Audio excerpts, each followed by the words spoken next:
6 choses.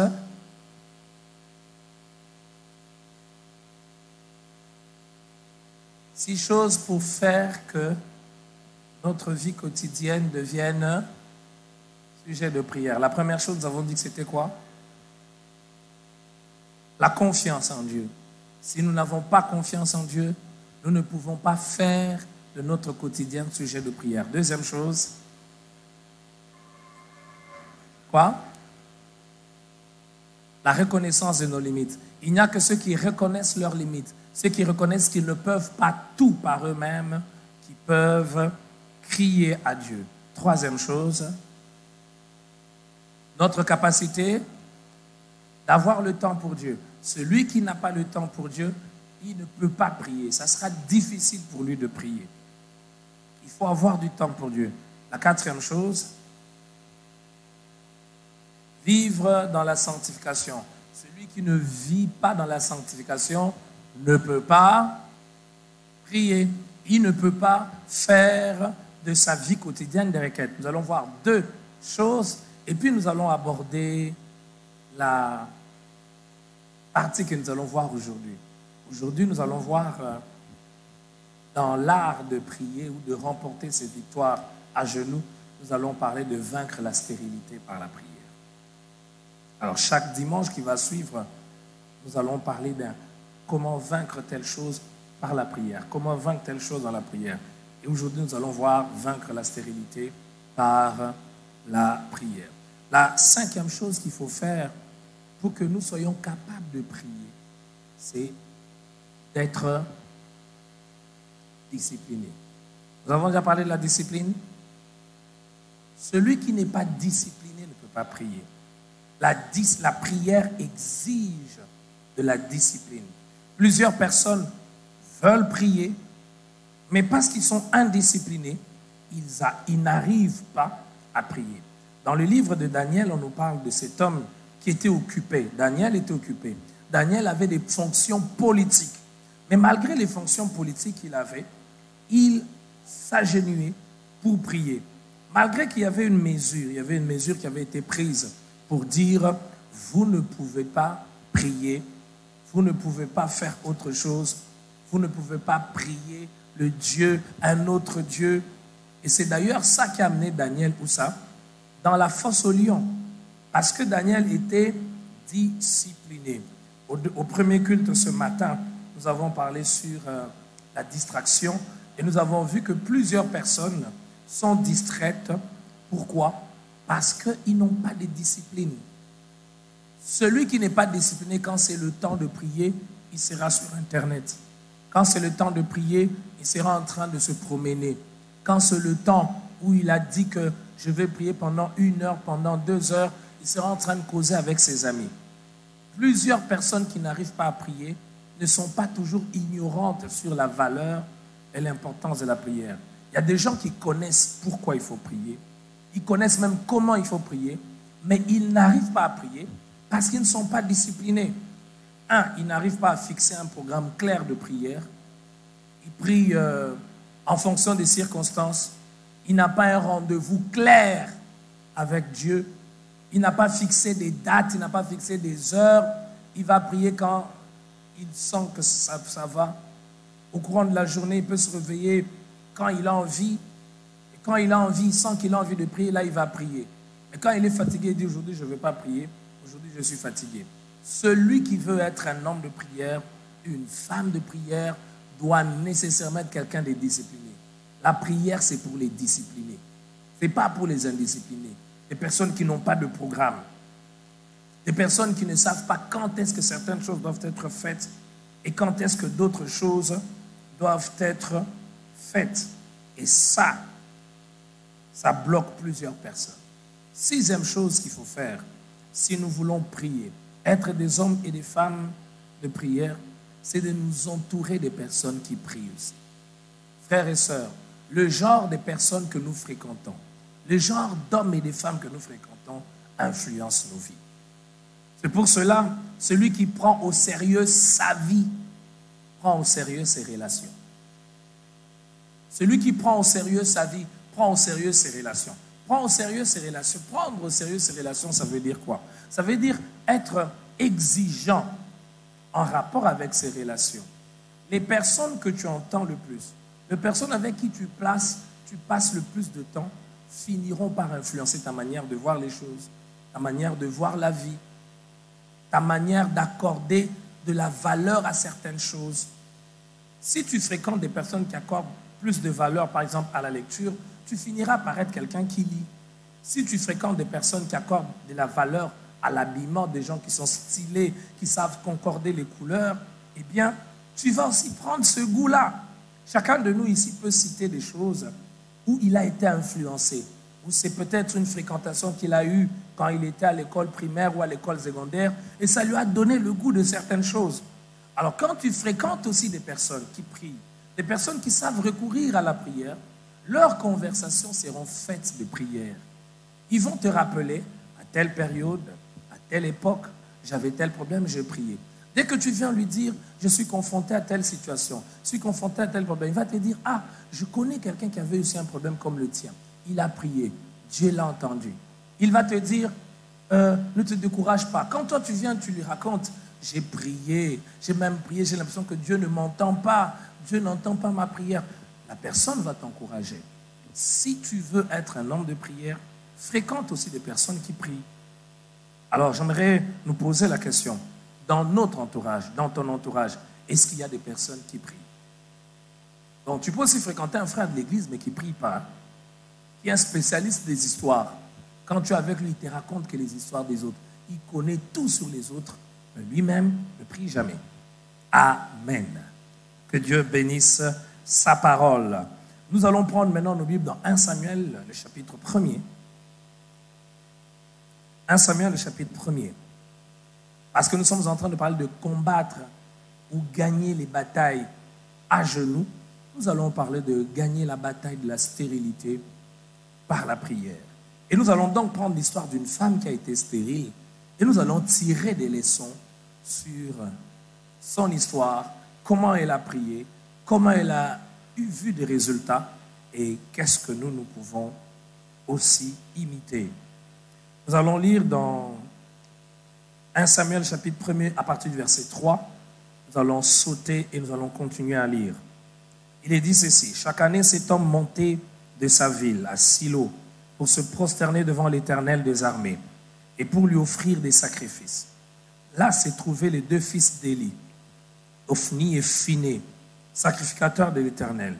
Le jour où Elkana offrait son sacrifice, il donnait des portions à Pénina, sa femme, et à tous les fils et à toutes les filles qu'il avait d'elle. Mais il donnait à Anne une portion double, car il aimait Anne que l'Éternel avait rendue stérile. C'est l'une des parties difficiles à comprendre. On dit l'Éternel l'avait rendue stérile. Et à cause de cette situation de stérilité, au verset 6, on dit, sa rivale lui prodiguait les mortifications pour la porter à s'irriter de ce que l'Éternel avait rendu stérile. Le but des mortifications de sa rivale, c'était qu'elle se révolte contre Dieu, qu'elle puisse traiter Dieu d'injuste. Comment tu peux avoir fait que moi je puisse être stérile? Le verset 7.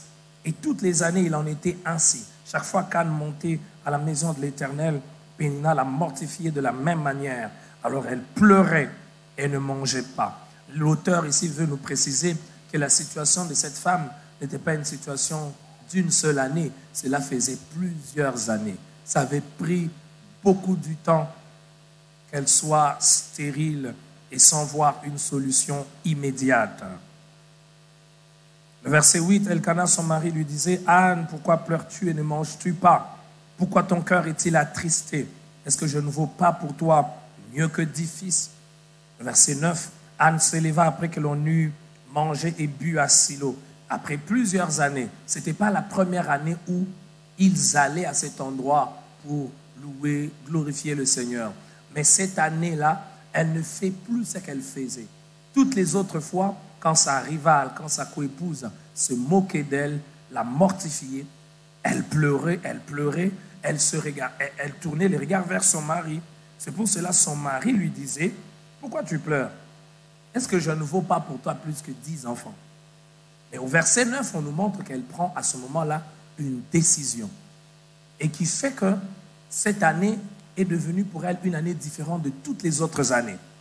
Au lieu de se tourner vers son mari, qu'est-ce qu'elle fait?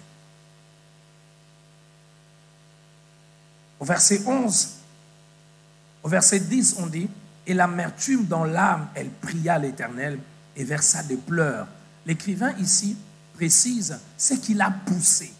Qu'est-ce qui était derrière ce qu'elle a fait? Nous connaissons ce qu'elle a fait. Elle a prié, elle a parlé, mais on précise la motivation, on précise le moteur, le leitmotiv qui était derrière cette manière particulière de prier. C'était l'amertume dans l'âme. Elle pria l'Éternel et versa des pleurs.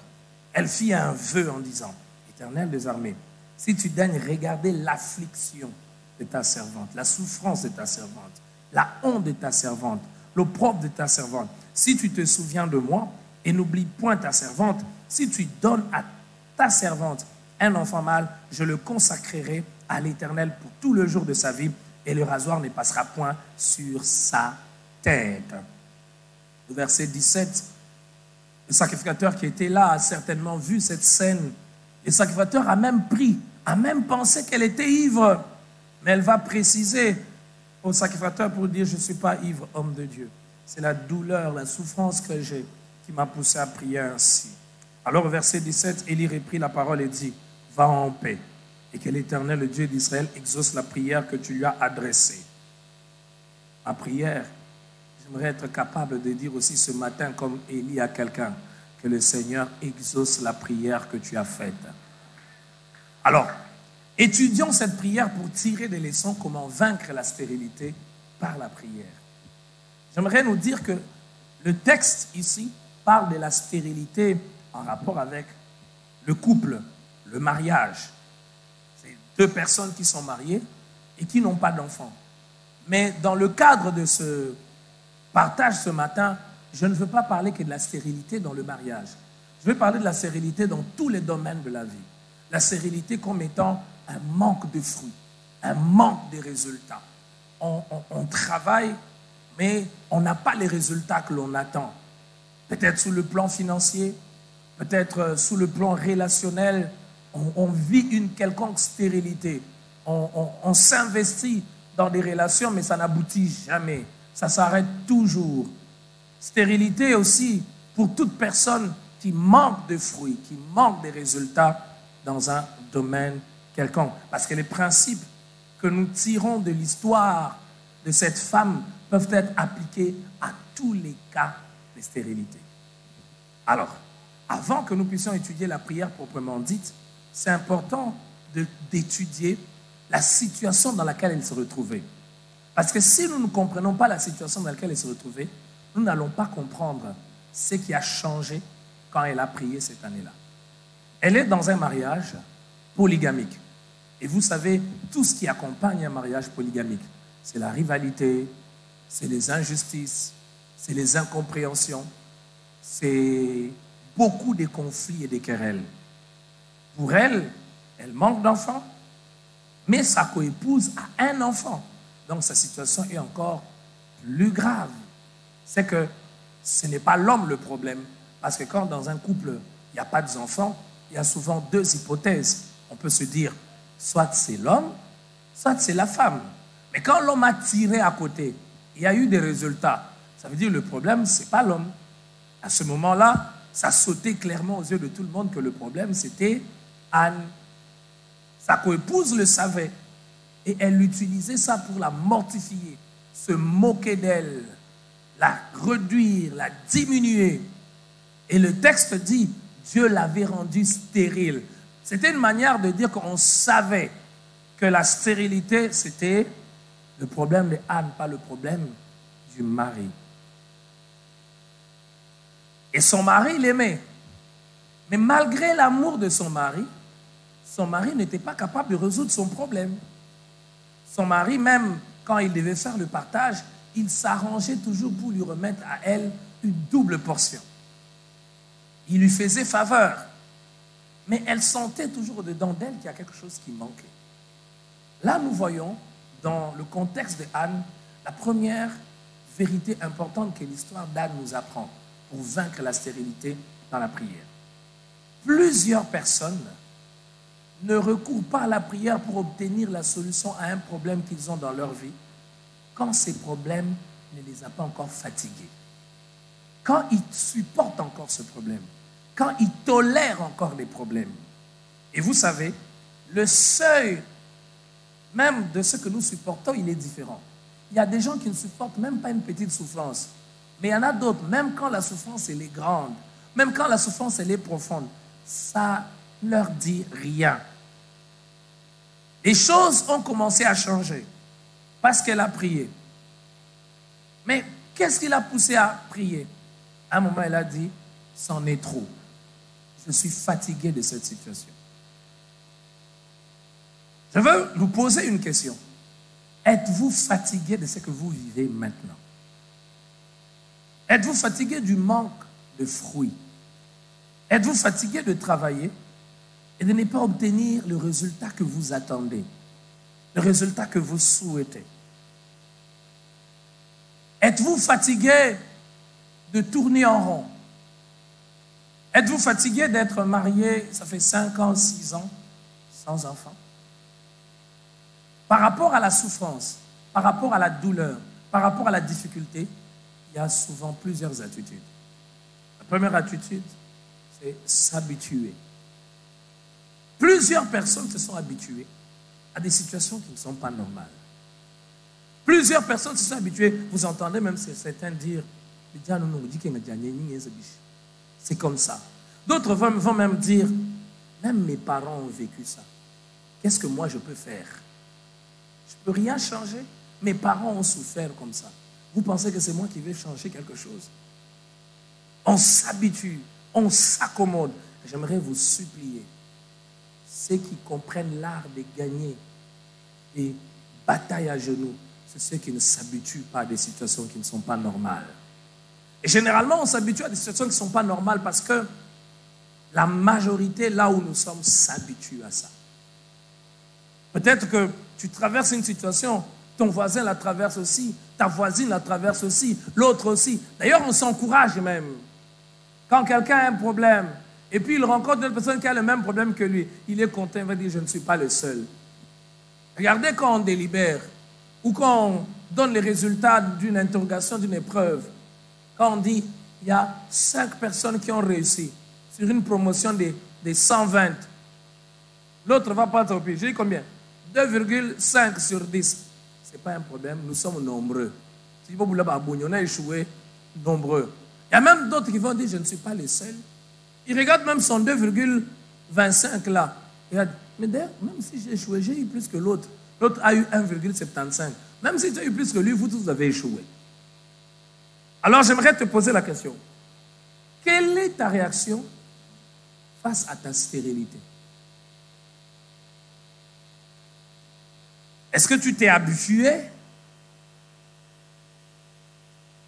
Une deuxième réaction, et c'est celle que ceux qui ont maîtrisé l'art de remporter des victoires à genoux par la prière expérimentent souvent, c'est se lasser d'être dans cette situation. Et pour Anne, je veux dire, Dieu a utilisé Pénina. Dieu a utilisé Pénina. Savez-vous que Dieu peut utiliser les gens qui se moquent de vous pour vous amener là où vous devez être? J'ai envie de faire une prière bizarre ce matin, de dire, Seigneur, place à côté de quelqu'un qui va se moquer de lui. Parce qu'il trouve tellement que c'est normal qu'il vive comme ça. Il trouve normal que pour qu'il s'habille, il faut qu'il puisse mendier. Il trouve normal que pour qu'il puisse manger décemment, il faut qu'il attende le 31 décembre. Il trouve normal d'être sans emploi. Il trouve normal d'atteindre l'âge qu'il a atteint, mais très peu de résultats. Seigneur, place sur le chemin de quelqu'un qui va se moquer de lui. Je ne sais pas si c'est toi, mais je prie.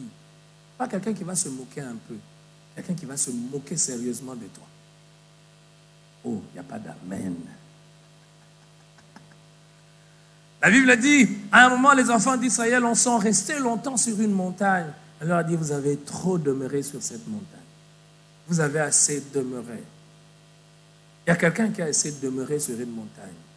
L'auteur précise que chaque année, donc ce n'était pas une seule année, c'était plusieurs années, elle se moquait, elle se moquait, elle se moquait. J'ai envie de dire que chaque année, les degrés de moquerie augmentaient. Nous connaissons tous qu'il y a des personnes qui ont été révoltées. La révolte qui les a poussées à évoluer, c'était parfois les injures. C'était parfois une injustice. Quelqu'un qui s'est moqué. J'ai entendu ça d'une personne. On s'est moqué de lui. On a dit, est-ce que toi, dans ta vie, tu pourras avoir même $1000? Il a pleuré. Il a dit, alors je vais travailler. J'en aurai aussi. La moquerie l'a poussé à travailler. Bien sûr, il y a des gens, cette moquerie le pousse à travailler pour prouver. Ce n'est pas dans ce sens-là. Ma prière à moi, c'est que la moquerie te pousse à chercher le Dieu qui peut faire des grandes choses. C'est pour cela que je prie encore. Pour quelqu'un qui est encore distrait. Pour quelqu'un qui supporte ce qu'il est en train de vivre.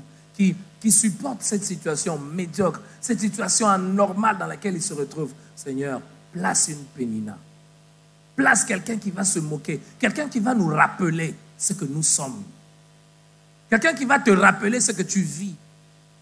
Parce que, vous savez, il y a certains dons, il y a certaines attitudes des personnes qui sont autour de nous qui peuvent être comme des anesthésiants. La douleur, elle est là. La cause de la douleur, elle est là. Mais on nous donne un produit qui va faire qu'on ne ressente pas la douleur. Ce n'est pas parce qu'on vous a, quand on doit vous opérer, on vous donne une anesthésie, vous ne ressentez pas la douleur. Mais dès que l'anesthésie part, l'anesthésie s'arrête, la douleur, elle est là. Ce n'est pas parce que vous ne percevez pas la douleur que la situation n'est pas là. Et Elkana était comme un anesthésien. Il lui donne la double portion. Mais les enfants, ils n'en avaient pas. Frère, je ne sais pas qu'est-ce qui t'anesthésie. Qu'est-ce qui t'anesthésie? Tu es bien habillé, tu es comme les générales. Tu es lépreux, mais tu es bien habillé. Le fait que tu sois bien habillé n'enlève pas ta lèpre. Qu'est-ce qui t'anesthésie? Les discours des gens, les commentaires des personnes, de tes amis. C'est pas grave, ça arrive à tout le monde. Ah, ça arrive à tout le monde, mais toi tu ne vis pas ce que je vis. Non, c'est pas grave, comprends. C'est pas grave, nous t'aimons. Oui, tu m'aimes, mais j'ai pas d'enfant. D'un côté, il y avait un anesthésien. D'un côté, il y avait quelqu'un qui lui rappelait, tu n'as pas encore ça. Il y a quelqu'un qui se plaint ici, je suis orphelin, et qui trouve que parce qu'elle est orpheline, elle doit souffrir. Que là où tu es, qu'on se moque de toi. Et là où tu es, je prie même qu'on te chasse. Je prie même qu'on te chasse. Quand on va te chasser, ça va te réveiller. Ça va te réveiller. Au premier culte, j'en parlais. Il a 40 ans. Il n'a rien fait. Il mendie encore l'argent. Je prie que celui à qui tu demandes l'argent refuse de te donner. Et quand il refuse de te donner, qu'il te rappelle ton âge. Tu as 40 ans, tu ne fais que demander. Il y a des gens de 30 ans. Il a jamais mis une petite parcelle à Chibombo. $500. Mais toi, rien. On te donne même $100, tu dis, on m'a donné un peu d'argent comme ça. Avec tout l'argent qu'il a là. C'est pour toi. Vous avez déjà entendu des gens comme ça, non? C'est toi-même. Dans ton cœur, quand tu vas voir l'oncle là, ou tu vas voir le grand frère là, parce que tu l'as vu avec une voiture, une deuxième, tu dis, je souffre, donne-moi un peu. Combien? 200. Tu lui demandes 200, il te donne 50. Et puis à côté, ah, il est méchant. Je prie qu'il ne te donne même pas 50, qu'il ne te donne rien cette fois-ci. Comme ça, quand il ne va rien te donner, tu vas regarder, j'ai les mains, j'ai les pieds, j'ai la bouche, je peux aussi faire quelque chose. Il y a des choses qui ne s'arrêtent pas quand on n'est pas fatigué de cela. Il y a des choses que Dieu ne va pas mettre fin, auxquelles Dieu ne mettra pas fin, quand tu n'as pas atteint un niveau où tu dis, Je suis fatigué. Trop, c'est trop. Ma prière, c'est que la prédication de ce matin soit comme un sifflet qui dit à quelqu'un, c'est fini, trop, c'est trop. Tu as trop supporté cette situation. Tu as trop supporté cet état de choses. Ça doit... Ces avortements que tu vis chaque jour, chaque fois que tu as une grossesse, dès que tu atteins le 3e mois, tu as déjà peur, ça doit. Cette situation pour que tu étudies, il faut que tu ailles mendier, il faut que tu ailles pleurer, ça doit. S'il faut que tu vendes l'huile de palme en étudiant, tu vas vendre l'huile de palme. S'il faut que tu vendes la braise, tu vas vendre la braise, mais ça doit. Cette situation, pour que tu t'habilles, il faut que quelqu'un ait porté un habit pendant 1 année. Ça ne le convient pas, c'est décoloré. Maintenant, c'est toi qui dois porter, ça doit. Tu dois aussi dire, quand est-ce que je vais aussi acheter un nouvel habit? Cette situation où quelqu'un doit s'arrêter à la fin du mois pour dire, l'argent de mon loyer est où? Et toi, tu as eu des difficultés, les affaires n'ont pas bien marché. Tu es presque en train de les supplier. Attends un peu dans 2 semaines. Attends un peu dans 3 semaines. Nous disons, vous êtes seulement comme ça. Pêchez beaucoup d'ail. Même ces enfants savent que tu n'as pas encore payé les loyers. Et on rappelle à tes enfants, votre papa va payer la maison quand? Votre papa n'a pas payé. Hein? Et vous savez, les enfants, ils parlent. Hein? Il va poser la question à tes enfants. Pourquoi vous êtes pauvres?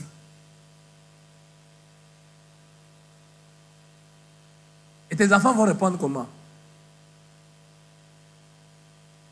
Ils vont répondre comment? Tu n'as pas l'idée. Es-tu fatigué de cette stérilité que tu vis, je ne sais dans quel domaine? Est-ce le domaine financier? Est-ce sous le plan relationnel? Tout ce qui s'approche de toi part. Es-tu fatigué? Tout ce dans quoi tu t'engages fan. Quand les autres, ils sont encore, ça marche. C'est-à-dire que toi, tu mets ton nez, ça s'arrête. On va même dire, mais avant toi, ça marchait, on gagnait beaucoup. Et quand toi, tu es arrivé, on ne gagne plus. Ces choses doivent s'arrêter au nom de Jésus. La deuxième chose, deuxième leçon importante, c'est, peu importe la situation dont vous êtes fatigué, la solution dépend de là où vous allez chercher la solution. Ce n'est pas tout le monde qui cherche des solutions qui trouve des solutions. J'aimerais répéter parce que cela est important. Ce n'est pas tout le monde qui cherche la solution qui trouve la solution. Peu importe votre recherche ou ce que vous utilisez pour obtenir la solution à un problème, si vous allez au mauvais endroit, vous n'obtiendrez pas de solution. Il y a des gens qui cherchent des solutions mais au mauvais endroit. Ils sont conscients de leurs problèmes. Ils sont conscients de leurs difficultés. Ils sont conscients de leurs tourments, de leur tristesse, de leur angoisse. Mais où trouver la solution? Ils vont au mauvais endroit. Anne nous montre qu'elle savait où trouver des solutions. Et je suis venu nous dire, pas seulement vous, moi aussi, je suis venu nous dire, il y a un endroit où on peut obtenir les solutions à tous nos problèmes. Tous nos problèmes, quelle que soit la nature. Vous savez, il y a des endroits dans les hôpitaux où on dit, il faut aller voir un spécialiste. Il y a un spécialiste pour chaque domaine. Il y a un spécialiste pour tel domaine. Alors, quand tu as un problème abdominal et que tu vas chez un dentiste, il va t'envoyer chez les dentistes. Dans l'hôpital de Dieu, on ne réfère pas. Quand un médecin n'est pas capable de trouver une solution, il va faire une référence. Il dit, va voir tel. Quand tu vas chez Dieu, Dieu c'est la sommité. Dieu c'est le dernier niveau. C'est-à-dire,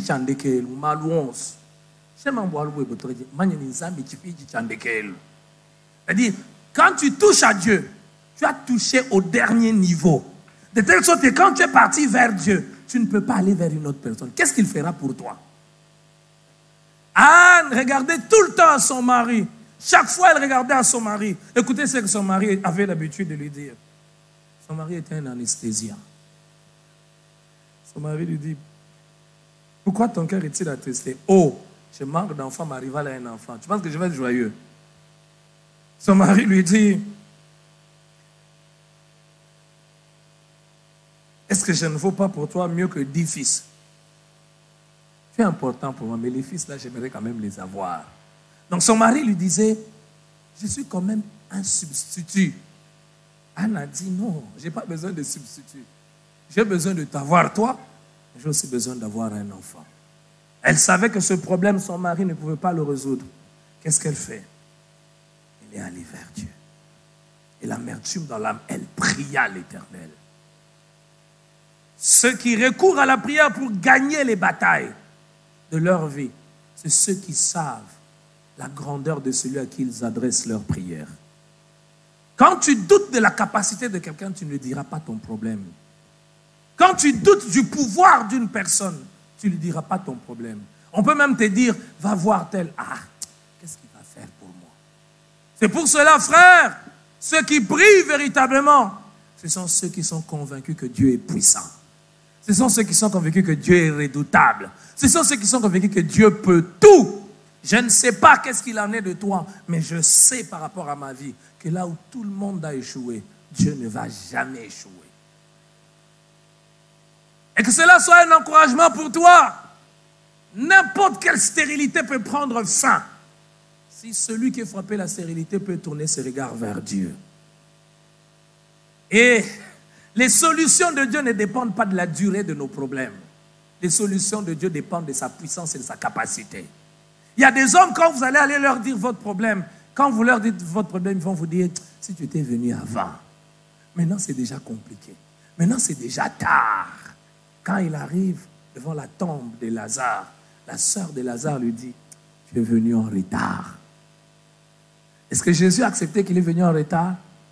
Alors j'aimerais te dire aussi à toi, peu importe le domaine dans lequel tu es stérile, ça a duré, ça a pris du temps, ça fait 40 ans, ça fait 50 ans. Votre famille, elle est toujours comme ça, la même situation.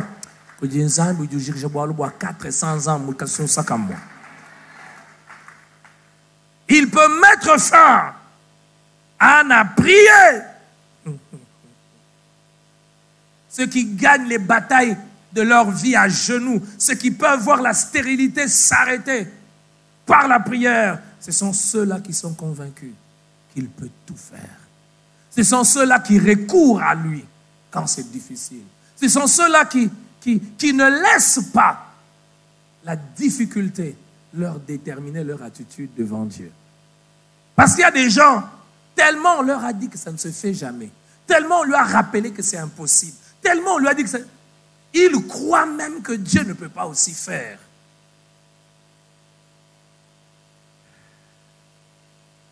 Troisième leçon importante que cette histoire nous apprend. Elle n'a pas prié comme d'habitude. Quand ils étaient en train d'aller à Silo, ils allaient quand même pour célébrer Dieu. Ça veut dire que la prière qu'Anne avait fait ce jour-là n'était pas sa première prière. Non, ce n'était pas sa première fois de prier. Mais cette fois-ci, on ajoute au verset 10, l'amertume dans l'âme. Elle pria. Non seulement qu'elle a prié, vous savez, il y a des gens, mais il y a semblant, il y a théâtre. Vous connaissez des gens comme ça, non? C'est-à-dire, bon, allez, il y a des gens qui n'entendent pas les Tchouba. Le problème le tracasse, le problème le dérange. Vous le voyez triste, il prie même, mais 5 minutes après, quand il a fini la prière, il oublie même son problème. Vous le voyez, c'est un problème grave, mais il oublie. Anne n'avait pas oublié.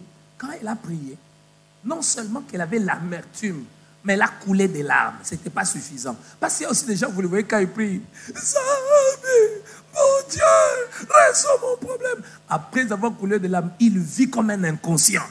Vous connaissez des gens comme ça, non? J'espère que ce n'est pas toi.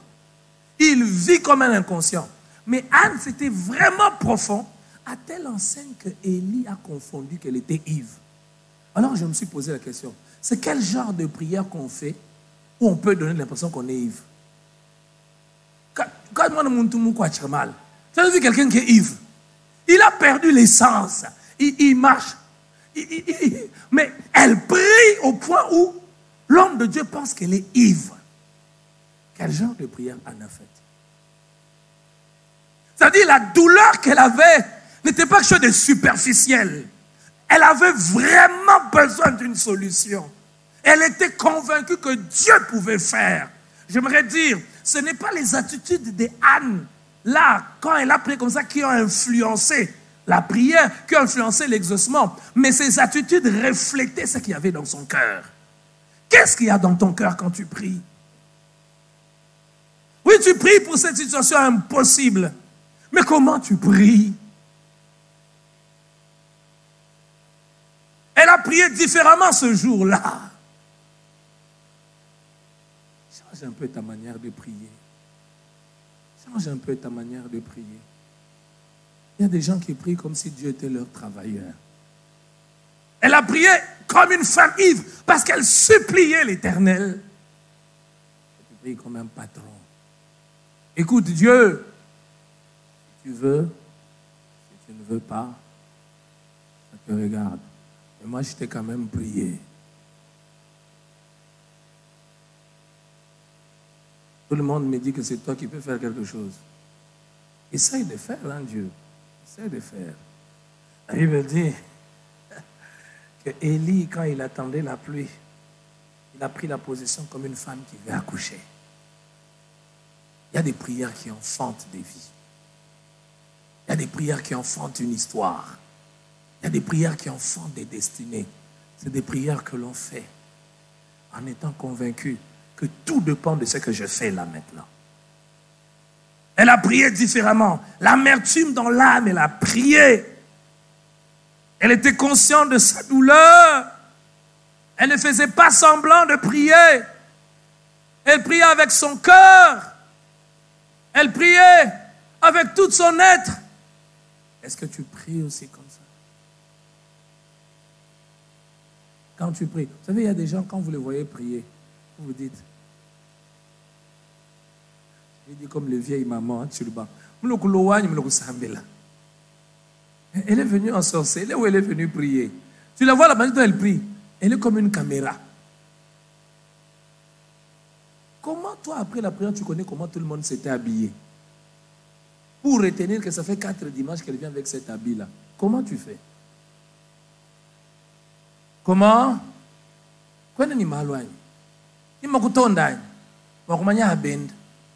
Tu n'as pas de problème pour connaître les problèmes de tout le monde. 4e leçon. Cette 50e? 4e leçon. C'est que tu as sauté. C'est la 4e. 4e leçon que cette femme nous enseigne par sa prière pour vaincre la stérilité. Elle prend un engagement avec Dieu. Elle fait un vœu avec Dieu. Et son vœu est le reflet d'un cœur qui aime Dieu. Elle ne dit pas à Dieu, je vais profiter de toi. Je vais profiter de toi. Non. Elle dit à Dieu, si tu me donnes un enfant mâle, je vais te le donner. Elle dit, Seigneur, ôte seulement mon opprobre. Et la plupart des étudiants de la Bible disent que ce que Anne ne savait pas, c'est qu'à ce moment-là, la maison d'Élie était en train d'être rejetée. Et que les enfants d'Élie ne pouvaient pas succéder à Élie. À ce moment-là, Dieu avait un besoin. Dieu puissant, Dieu grand, il avait besoin de quelqu'un. Et Anne, par sa prière, elle propose à Dieu une solution. Vous vous imaginez? Dieu, je vais devenir une solution. Mais moi, ça dépasse mon intelligence. J'ai envie que chaque requête que je fais soit une solution à un problème que Dieu a. Dieu a un besoin. Il y a des choses dont Dieu a besoin sur la terre. Il y a des choses que Dieu veut voir sur la terre. Mais Dieu se pose la question. Ces choses-là, qui vont les manifester? Mais il y a quelqu'un qui a besoin de ces choses sur la terre et qui dit à Dieu, si tu me donnes, moi je vais te les donner. Je vais vous poser la question. Quand Anne faisait la prière, est-ce qu'il n'y avait pas de femmes qui accouchaient?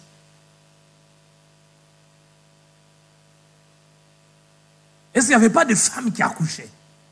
Le jour où même Anne faisait cette prière, est-ce qu'il n'y avait pas de femmes qui donnaient naissance? Il y avait des femmes qui donnaient naissance. Mais Dieu avait besoin d'un prophète qui allait venir, d'un sacrificateur. Je peux vous dire une chose. Savez-vous pourquoi Dieu ne donne pas tout à tout le monde? Parce que tout le monde ne peut pas utiliser ce que Dieu va lui donner pour la gloire de Dieu. Je répète. Est-ce que tu sais pourquoi Dieu ne peut pas donner tout à tout le monde? Parce que tout le monde n'est pas capable d'utiliser ce que Dieu va lui donner pour la gloire de Dieu. Dieu a donné à Anne un enfant, non seulement parce qu'elle était stérile, non. Parce que Anne avait dit à Dieu aussi, cet enfant-là, quand tu vas me le donner, je vais te le donner. Alors Dieu a dit, femme, ça c'est moi qui dis, hein. J'essaie de m'imaginer. Alors il a dit, j'ai besoin d'un sacrificateur. J'ai besoin d'un serviteur. Si en te donnant un enfant, je peux avoir un prophète, je le fais. Si Dieu te donne ce que tu lui demandes, Dieu met fin à ce que tu vis. Dieu change ce que tu vis maintenant. Qu'est-ce que Dieu aura? Un orgueilleux? Un vantard? Une personne qu'on ne sait plus saisir? Une personne qui va arrêter de prier? Combien de gens, vous avez envie de dire, pourquoi tu lui as donné même cet argent? Ce que Dieu lui a donné, ça devient une raison pour lui de ne pas aller vers Dieu. Il va vous dire, je suis très occupé ces derniers temps. Attention, à l'église, il y a beaucoup de paresseux. Il y a des gens qui ont plus que toi qui prient. Il y a des gens qui travaillent plus que toi qui prient. Mais toi, pour le peu que tu as, ne prie pas. Anne nous apprend que les prières qui mettent fin à n'importe quelle stérilité, c'est les prières où la gloire de Dieu passe avant notre honneur. J'ai besoin d'un enfant, c'est vrai, mais je te le donnerai quand même. Je te le donnerai. Quand vous n'avez pas d'enfant, votre joie c'est quoi? Présenter cet enfant à tout le monde. Le garder comme un bijou. Anne a fait, sans que Dieu lui demande, ce que Dieu avait demandé à Abraham. Et ce qui est bien avec Anne, Anne n'a pas encore vu l'enfant, mais elle promet déjà de donner. Abraham était aussi stérile. Il avait un problème, que dis-je, dans son couple, il avait un problème de stérilité. Il avait déjà eu un enfant avec la servante. Quand Isaac est venu, c'est Dieu qui est venu demander l'enfant. Anne n'a pas attendu que Dieu lui demande. Qu'est-ce que tu attends que Dieu te demande? Anne n'a pas attendu que Dieu lui demande. Pour Isaac, Dieu dit à Abraham, donne-moi l'enfant. Et Isaac va monter sur cette montagne, prêt à aller sacrifier son propre fils. Et quand Abraham est prêt à planter le couteau sur l'enfant, Dieu lui dit, Abraham, maintenant je sais que tu m'aimes, au point où tu ne m'as pas refusé ton fils. Et cette femme n'a pas attendu. Elle n'a même pas encore vu. Vous savez, il y a un dicton qui dit, on ne vend pas la peau de l'ours avant de... Oh, vous ne connaissez pas?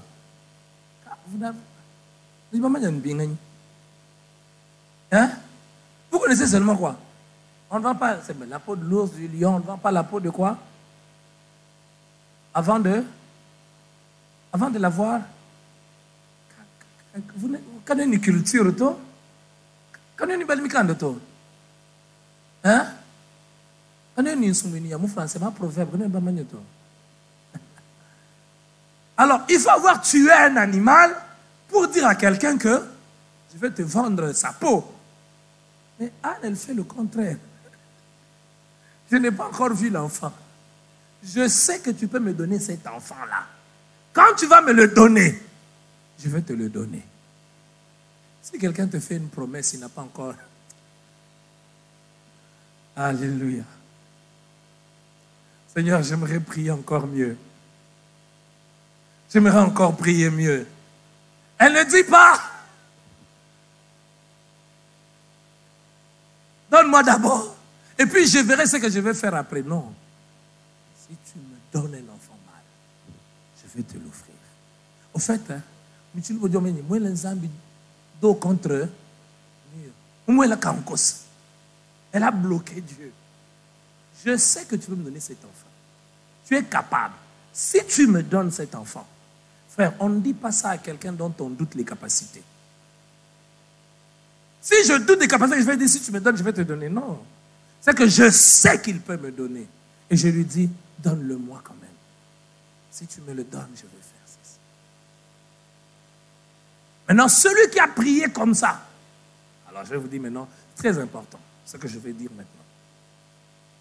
Parce que si je m'arrête là, je ne suis pas complet. Tu as prié comme Anne. Mais imaginez-vous, Anne, elle prie, et puis elle rentre chez elle. Son mari veut le toucher. Dès qu'elle a dit, laisse-moi, je suis devant le Seigneur. Vous savez que vous êtes des grandes personnes, n'est-ce pas? On fait les enfants avec l'air. On fait les enfants avec la parole. Un homme qui adresse une parole à la femme. Oh, femme! Et puis quand il a parlé comme ça, la femme tombe enceinte. Comme ça que ça s'est fait. Ah, vous me dites semblant. Faites comme si j'ai parlé des choses graves. Est-ce qu'on fait des enfants avec les paroles? Sinon, tout le monde ferait des enfants. Hein? Tu parles à une jeune fille. Oh, ma soeur. Tu fais du bouel. Il faut que l'homme se rencontre avec, qu'il fasse ce qu'il doit faire. Mais en réalité, le problème n'a pas été résolu sur les lits. Le problème a été résolu avant le lit. Ce qui se passe sur le lit, c'est seulement pour permettre que ce qui a déjà été résolu arrive. Ah, bon. La seule personne qui est née sur la terre, sans qu'un homme et une femme se rencontrent, c'est Jésus. Et la coïncidence semblant, Anne et Elkana, ils se sont retrouvés ensemble. Je te rappelle ça parce que c'est important. Il n'y a que Jésus. Le Saint-Esprit l'a fait quoi? L'a couvert et puis il s'est réveillé le matin. Comment ça? Mais toi, si tu fais Aka, oui, oh, non, parce qu'il y a des sœurs. Chez le magnéto, je ne connais pas. On jouait seulement. Ah oui, nous, c'est que ça. Ah, on va ça série. Parce qu'il y a des gens. Vous avez déjà entendu des histoires comme ça, non? Oh non, on n'a rien fait. Aka, vous voulez moi, non, pouvez. Et que la mafia, ouais, ouais.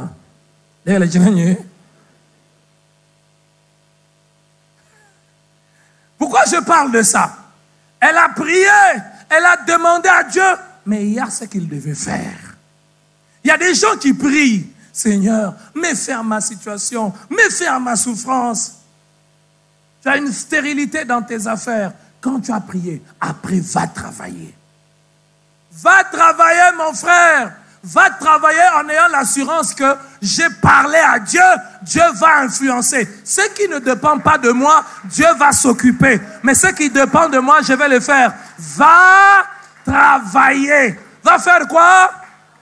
Arrête, tu pries et puis tu croises les bras, tu ne fais rien. Non, va travailler. Anne et son mari se sont retrouvés ensemble. Celui qui donnait les enfants, c'était Dieu. Mais Dieu a choisi ce canal-là pour que l'homme et la femme puissent avoir un enfant. Le travail, c'est un moyen par lequel Dieu bénit l'homme.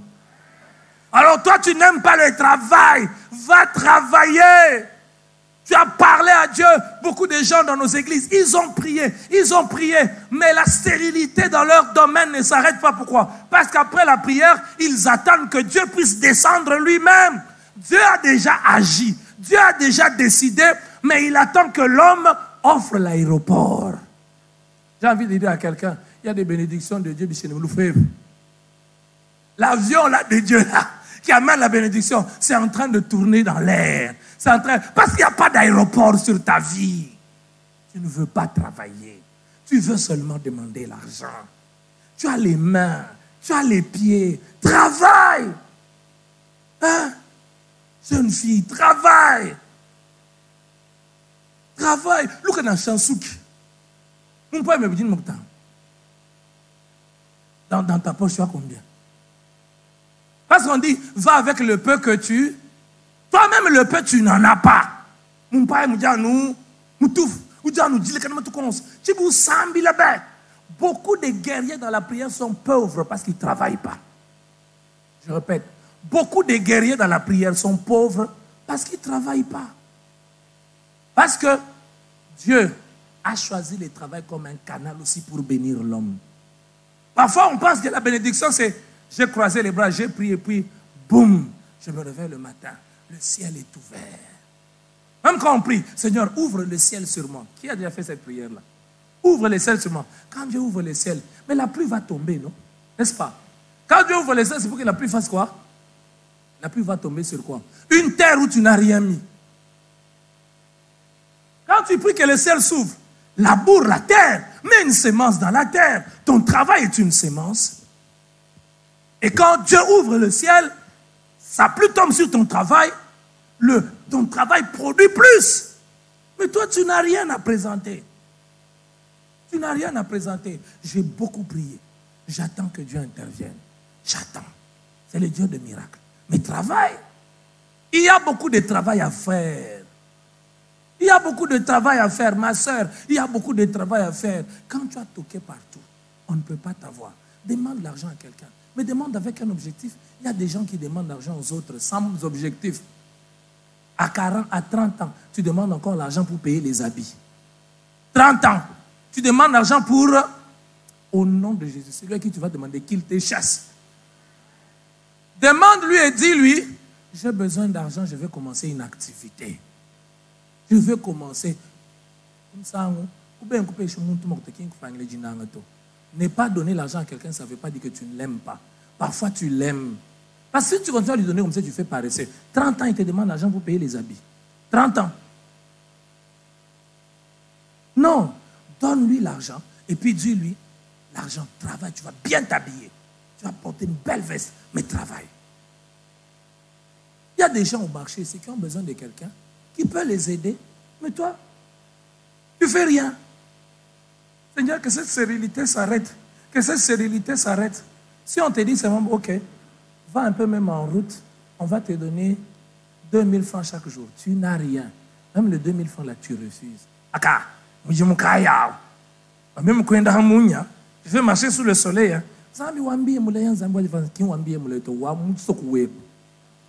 Votre village, qui monte de votre papa. Toi, tu ne veux pas travailler. Samuel va venir comment? J'ai envie de dire à ton voisin, dis, travaille, Samuel va venir. Travaille, Samuel va venir. Aka, Bujimi, Aka. Panamakal, Hamakutakimbo Fundami, Amaktabajbahana Makala, Amaktabajbahana Chinganyi, Chomba, Amaktabajba travaille mon bureau. Babouni Basumbo Mwabe Binja no Kwez mon bureau. Badbinji le bureau, je l'ai bien. Mais c'est vrai, il n'y a pas d'emploi dans ce pays. Il n'y a pas d'emploi dans ce pays. On attend être dans le... C'est ça la maladie de l'universitaire congolais. Être dans un bureau. Et quand il est dans un bureau, il rentre. J'étais au travail. J'étais au travail. J'étais au travail. Celui pour qui tu travailles là, il passe combien de temps dans son bureau? Tu sais combien de temps il passe dans son bureau? Quand toi tu es dans le bureau que lui a construit là, lui il est chez lui, il a mis un pied sur l'autre, sur l'ordinateur en train de voir les résultats. Et même tu es déjà dans un bureau. Tu n'auras pas Samuel en restant dans le bureau là. Non. Tu sais ça? Tu auras le même salaire pendant 20 ans. Quand tu vas vieillir, il commence à chercher des plus jeunes que toi. Ah non, il commence à atteindre 40 ans. Il faut chercher un moyen pour les faire partir. Dès que tu fais une petite erreur, on te fait partir. Même si elle n'est pas grave. Et ce sont des anesthésiants. Beaucoup de gens, leur salaire, c'est un anesthésiant. Je crie. Beaucoup de gens, leur salaire, c'est un anesthésiant. C'est comme Elkanah te donne la double portion. Toi, tu penses qu'il t'aime. Mais il ne résout pas ton problème, frère. Regarde ce qu'on te paye là. Quand est-ce que tu vas construire une maison? Soyons honnêtes. Parce qu'il y a des gens qui sont anesthésiés par leur salaire. Hein? Regarde seulement ce qu'on te paye là. Quand est-ce que tu peux construire une maison? Comme ça là au mois de juillet et les mois qui on va beaucoup parler des finances. Parce que On ne peut pas avoir une église de jeunes comme ça. On ne leur parle pas aussi des finances et du travail. Je parle de la prière, n'est-ce pas? Mais après la prière, on doit travailler. Regarde seulement. Je ne vais pas demander qui travaille. Ce qu'on te paye là. Quand est-ce que tu vas construire une maison? À moins que tu voles. Hein? Timon. Alors, mais pourtant, on te paye chaque mois. Mais ça t'anesthésie. Ça te fait oublier ta vraie situation.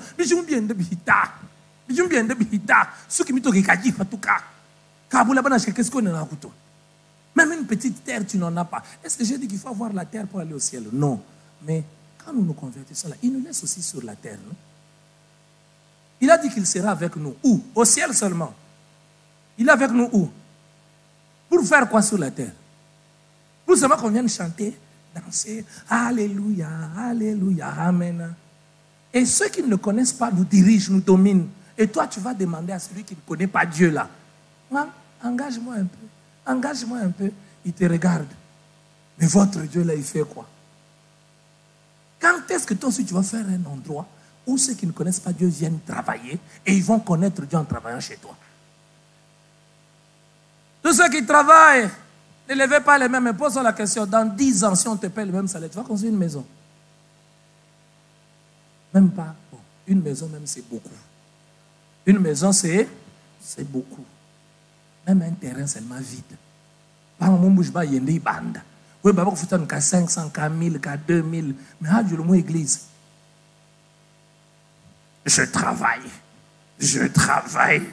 Je travaille. Dis, sois comme Anne. Prie par la Dieu. Seigneur, on me paye 1000. Je travaille beaucoup. Le temps que je fais. Seigneur, si tu me bénis, le fruit de ma bénédiction, je te donnerai régulièrement ce qui doit te revenir.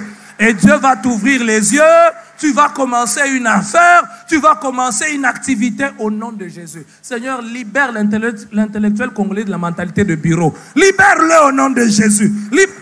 Ah, mais vous n'avez pas dit amen. Mais si j'avais dit au nom de Jésus, les démons qui vous combattent, les sorciers qui vous combattent, ah ma fille là, jouka, quoi c'est? Joula, quoi ça m'a dit?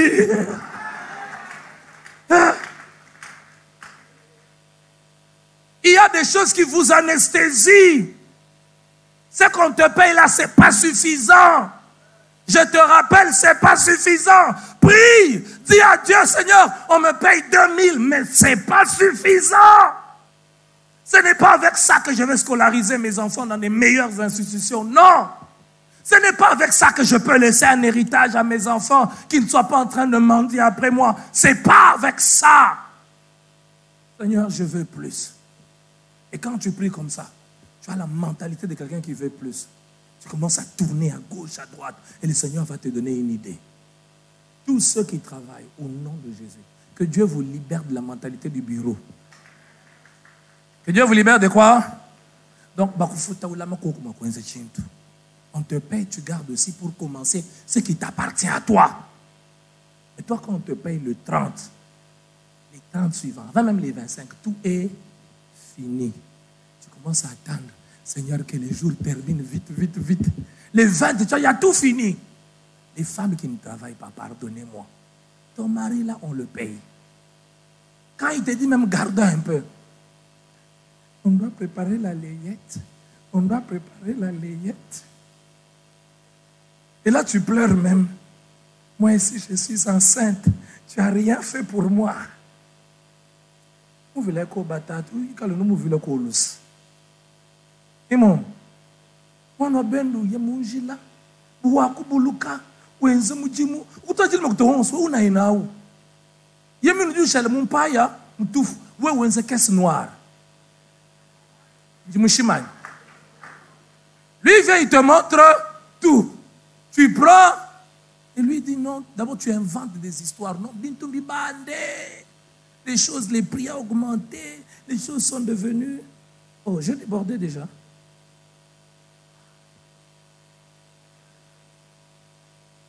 Quand ça sonnait là, j'avais l'impression qu'il y avait encore. Ah, frère, sœur. La stérilité prend fin lorsqu'on a prié. Après la prière, on passe à l'action. Au nom de Jésus. Cette semaine passe à l'action. Cette semaine fait quoi? Ma soeur, cette semaine passe. Que peut-ce qu'on s'agit et ya fichi boula. Zadimé Sioni, mais te boula. Une femme qui a le temps de travailler, ou dit, jiba jakwena Zadimi le boudin, ijinayai. Voici nous sec. Est-ce que tu dis, jiba jokale Zadimi le moujinayai? Tu vois, je suis le cas, je t'ai dit, yo mila ou tu dis, jiba kai, Zadimi le boap. N'a pas de long, Juji. Il va laver l'assiette comment? Mais monsieur, nous sommes mujimuto. Nous sommes mujimwai. Aka. Jabul wewe umbuka. Mina ujamani. Mema pa yanyi. Anyi mzubuwa mu etage. Mema niendela no machine. Wewe wenze chingani. Umutu ajila chingani. Mutu. Umutu ajila chingani. Dis, il calme mukola mumujimu. Ça aussi capable de travailler. Ou pas nous disons web ou hanebo mujisal. Aka, mujisal zalami hita. Yeah, mujisal wo lon wa ku dépenser. Mujina ja Yesu. Wewe, umanangana ni mulu moju paresse bu wewe. Kimom. La profondeur appelle là. La paresse appelle là.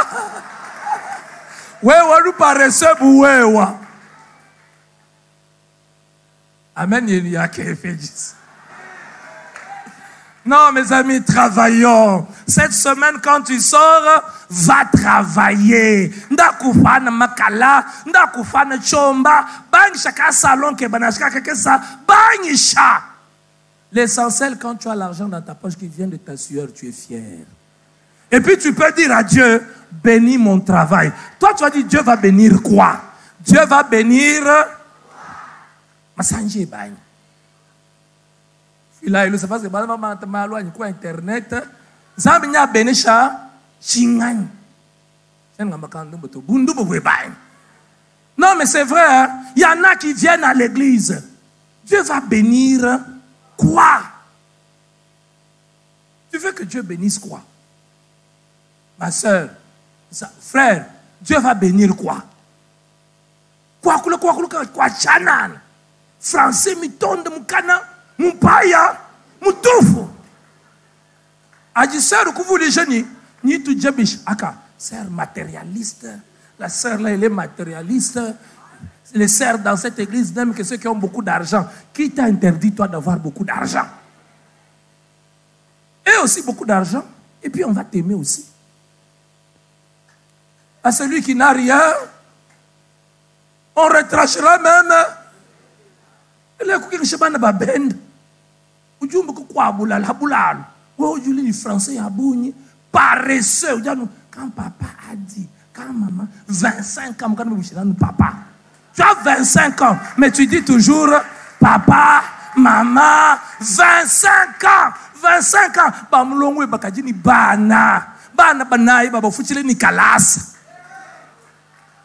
Est-ce que tu sais que quand toi tu t'appelles petit enfant là, il y a quelqu'un de ton âge qui a une femme, il la nourrit chaque jour. Il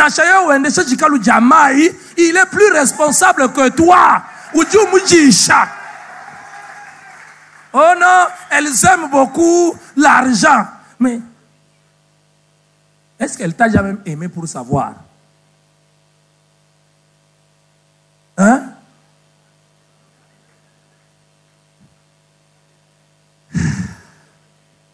Je suis sûr que la prédication de ce matin, vous n'allez pas l'oublier. Anne a prié et puis ils se sont retrouvés avec qui? Moi, je suis une photo. N'est-ce pas? L'enfant est entré, Anne a regardé Elkana. Oh Elkana, mon mari, tu es beau. Gloire à Dieu. Et puis directement, non. Dieu a dit qu'il va agir. Nous, on passe à l'action pour que ce que Dieu a dit qu'il va faire là se manifeste. Je t'en prie, travaille.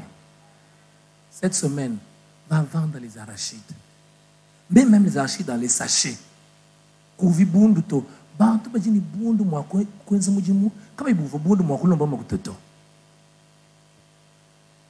Oui, oui, oh non. Mukajibu meme, mubijuani. Si ton combat ne me fout à n'importe quoi, toi, moi seulement, ma lotion, elle coûte $20. Tu sais comment on gagne $20? Toi, oh, moi j'ai une peau très sensible. Que Dieu vous éloigne des femmes comme ça. Au nom de Jésus. Si j'étais mes vieux pasteurs du Kasaï, moi, Zambi Kategim, que je vois un comme un gilet weboto. Uju fokum pala. Umushi ya ulekele ni bana ba yaba musele ka jumu kwabo. Ba leke no kumbani jikenga to. Mushindi wenu wakunyema jibat jikenga ya kujibaka. Baba nyema jikenga ba mu mabaka. Munyi kuja no munyi. Emana munyi. Tu legito akone ngatu choki. Mamshindu benzi mujimba utana munyi. Oui, il y a beaucoup de gens qui ne travaillent pas dans nos églises. Qui ne travaillent pas, qui sont des paresseux. Je crois que l'un des démons qu'il faut chasser dans nos églises, c'est le démon de la paresse. Ah, je vous bénis, vous avez dit Amen. C'est le grand démon.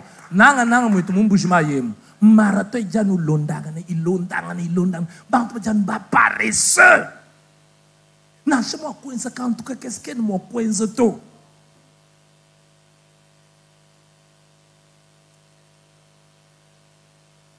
J'avais envie de poser la question à 10 heures.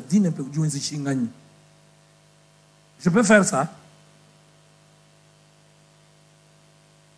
Que je fasse ça? Ma soeur, tu as déjà 20 ans. Je suis beaucoup péché. 20 ans, tu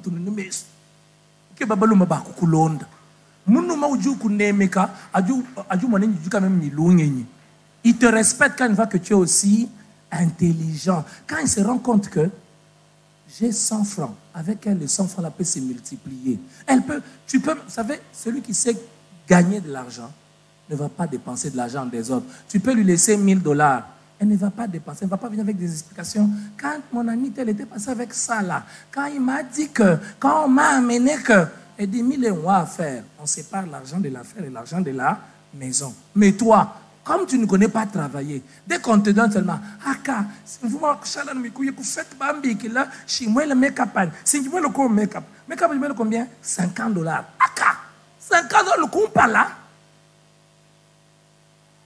Tof, Mujimu a produit 50 ou j'ai le make-up qui me paie tout. Quand tu couilles une chine, tu le make-up pour $50. Bakulo wine. Bessigny, vous dites boulot jagne. Vous voyez comment vous réagissez, hein? Au nom de Jésus, qu'après avoir prié, qu'on aille travailler. Vous voyez qu'on y marque un lune, il a coincé Mujimu, Chama Mujimu Kaito, Dak Wenzo Bujimi. Sumba Bujimi Kungandanjika, Banish.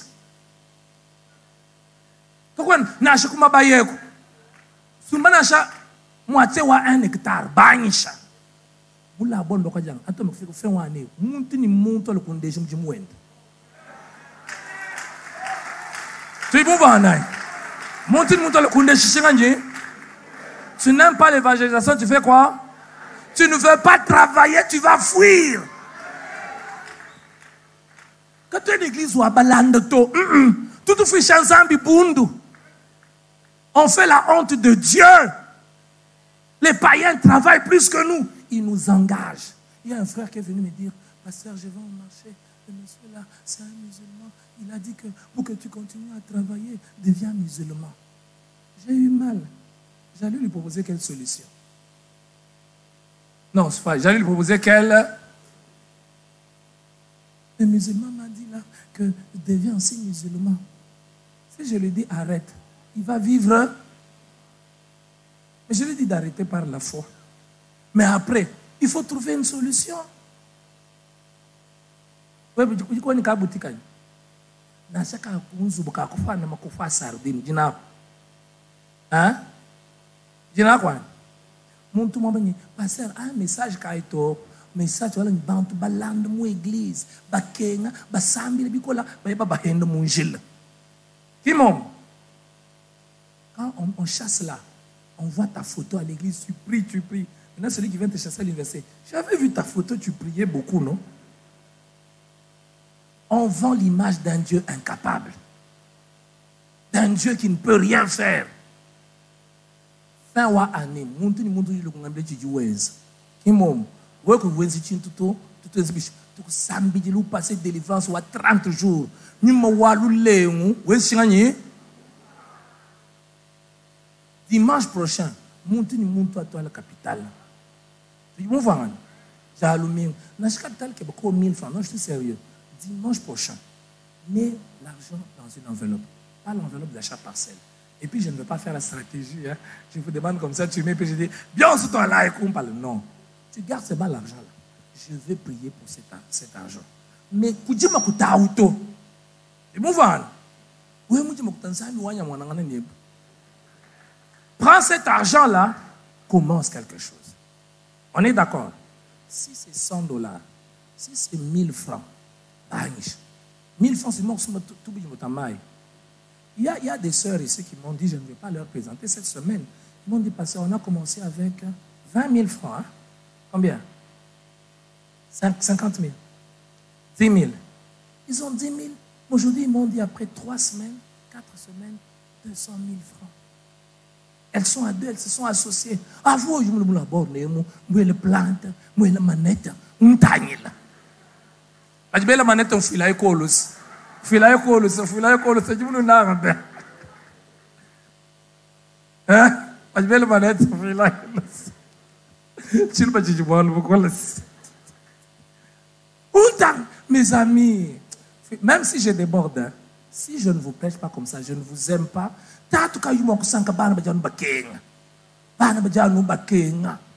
On me parlait d'une église. Un frère de leur église a fait un problème de... quoi? On appelle ça comment? Insuffisance rénale aiguë. Et on devait l'amener directement. Un frère de l'église, hein, on devait l'amener à Kinshasa. L'église a cotisé. En quelques temps, ils ont eu 5 000 $. Pour leur frère, je pose la question. Frère, il faut que je dialyse. Il m'a coûté 5 000 $. Tout est là. Oui, mais on est tellement... On prie pour que la pauvreté s'arrête. On ne veut pas travailler. J'ai allumé le capital. On achète 500, c'est un capital. Parce qu'il y a des gens qui disent, ah, pasteur Wine, même $100, 200, 100 $. Ah, du coup, il m'a géré 50 $. Nous, gérer 100 $. Vous avez déjà vu quelqu'un, il ne travaille pas, mais il trouve que 100 $, c'est peu. Vous connaissez des gens comme ça, non? Ma question, non. Si on ne prêche pas en disant ça, on va pousser beaucoup de gens à aller en enfer. Vous savez ça? Il y a des gens qui vont aller en enfer parce qu'ils ont menti pour l'argent. Il a travaillé pour un païen, mais il vole le païen. Le païen, là, tu vas l'inviter, il va venir. Le païen, là, ne prie pas, mais tu travailles pour lui, tu lui voles même. Et puis, diacona, diacre. Même les étudiants, tu peux être étudiant. Les sœurs là qui m'ont parlé, une sœur est étudiante. 10 000 francs. Je ne vais pas vous dire l'affaire qu'ils font, hein, mais c'est une affaire correcte. 10 000 francs, 4 semaines, ils ont eu 200 000. Oui, 10 000 francs, tu es l'unité. Mais gars, il y a le bingoulouchim. Pourquoi vous jouez le 20 $, ou un méga? Pourquoi vous avez le méga? WhatsApp, vous avez le produit, vous avez le web. Kimon, achète-nous biki le coco, butuku, a du lala, il y a beaucoup de bénéfices. Quand je bande tout le salaire, imagine une marchandise. Quand je vais son bateau, je vais comment blâmer. La marchandise est bas. Il y a un panne. Ah, je parle. Pardonnez-moi, les gens qui n'entendent pas. Je vais vendre ta marchandise, je vais mettre une petite marge. Il n'a rien comme capital. Mais il dit seulement, je prends pour toi, je vends pour toi, je gagne. Mais toi-même, c'est difficile. Tu as prié comme on va. Péniel, on va prier. Frère, quand on vous apprend la prière, on ne vous apprend pas à travailler, on ne vous aime pas. On ne vous aime pas. Mes sœurs, ce n'est pas parce que tu es femme que tu ne peux pas travailler. Et enlevez de votre tête ce projet-là. Soyez comme Anne. J'ai prié, et puis quand Elkanah va dire, ma femme vient, tu vas aller. Je sais que c'est une image forte, mais quelle image je peux utiliser pour vous faire comprendre ça? Que Dieu bénisse sa parole.